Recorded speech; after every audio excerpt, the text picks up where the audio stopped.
एक समय की बात है। कुंतलपुर नामक एक गांव में राम नाम का एक राजकुमार रहता था। राजकुमार बहुत ही नेक इंसान था। वह अपने समाज में किसी से भी भेदभाव नहीं करता था। उनके अच्छे जीवन के लिए वह हमेशा उनको सहयोग किया करता था। राम के पिताश्री बहुत ही दुष्ट प्रभाव के लोग थे।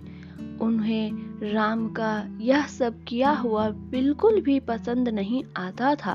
वह अपने बेटे को समझाते थे कि राम, समाज के सारे लोग गरीब हैं और हम लोग यहाँ के राजा महाराजा हैं, इसलिए तुम इन सब में अपने आप को मत मिलाया करो।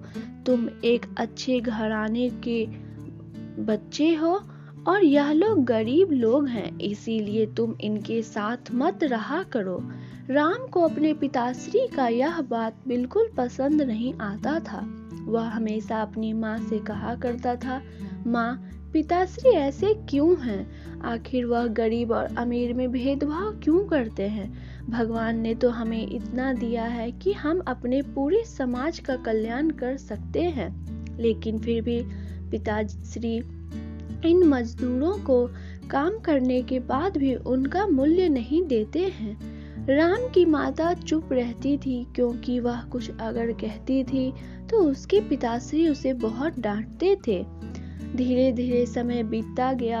अब राम बहुत बड़ा हो चुका था। उसके पिताश्री का मन था कि उसी के पास के नगर में एक राजा था जिसकी राजकुमारी बहुत ही सुंदर थी। राजा का मन था कि मेरे पुत्र का विवाह उसी से होगा। एक दिन राम शिकार करने के लिए जंगल की ओर गया। चलते चलते वह राजमहल से बहुत ही दूर आ चुका था। तभी उसने एक राजकुमारी को उसी नगर गांव में देखा। वह उसे देखते ही कहने लगा, यह सुंदरी कौन है जो इतनी सुंदर है और इस वन में रहती है?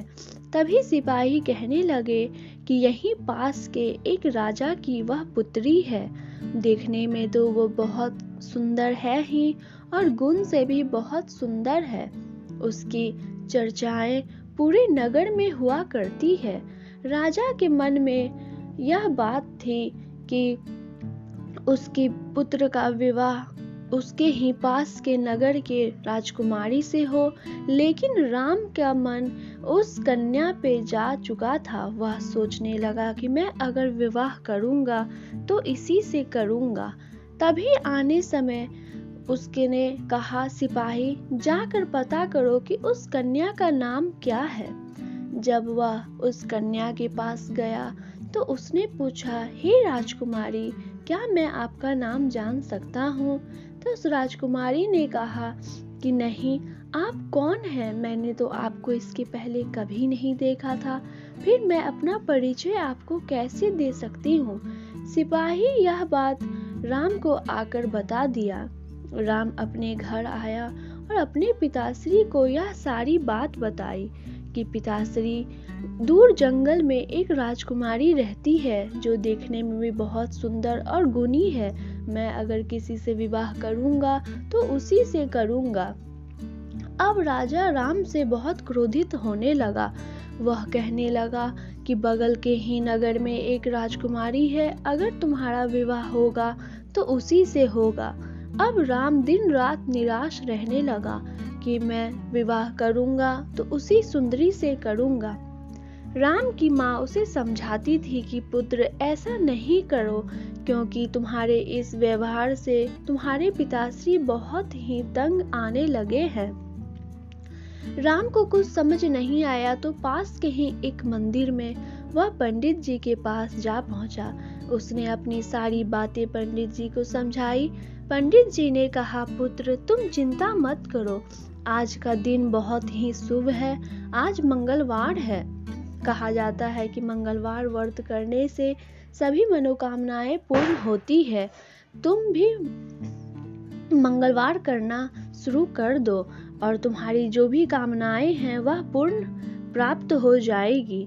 राम उसी मंगलवार से 7 मंगलवार करने का मन में वचन लिया और करने लगा। धीरे धीरे राम मंगलवार करते जा रहा था और इधर फल का इंतजार कर रहा था कि कब उसके पिताश्री हाँ कर देंगे। एक दिन उसके पिताश्री के स्वप्न में स्वयं हनुमान जी आए और उन्होंने कहा, हे राजा, अगर आपके बेटा उस राजकुमारी से विवाह करना चाहते हैं तो आप उन्हें जरूर करने दें, अन्यथा कुछ घटनाएं ना घट जाएं। सुबह होते ही राजकुमार के पिताश्री इतना डर गए कि वह अपने बेटे को कहने लगे कि तुमने जिस कन्या को खोजा है मैं उसी से तुम्हारी विवाह करवाऊंगा। फिर क्या था, 7 मंगलवार पूर्ण होते ही राजा ने उस राजकुमारी से राम का विवाह करा दिया। अब सब लोग सुखी पूर्वक रहने लगे और राम भी बहुत खुश रहने लगा। राम पूरे गांव में लड्डू बंटवाए और मंगलवार व्रत को सौंपा। कहा जाता है मंगलवार शक्तिशाली व्रत होता है। जो इसे करते हैं या मंगलवार के दिन व्रत सुनते हैं उनकी सभी मनोकामनाएं पूर्ण होती है। कथा पसंद आया होगा दोस्तों तो लाइक और चैनल को सब्सक्राइब जरूर कीजिएगा।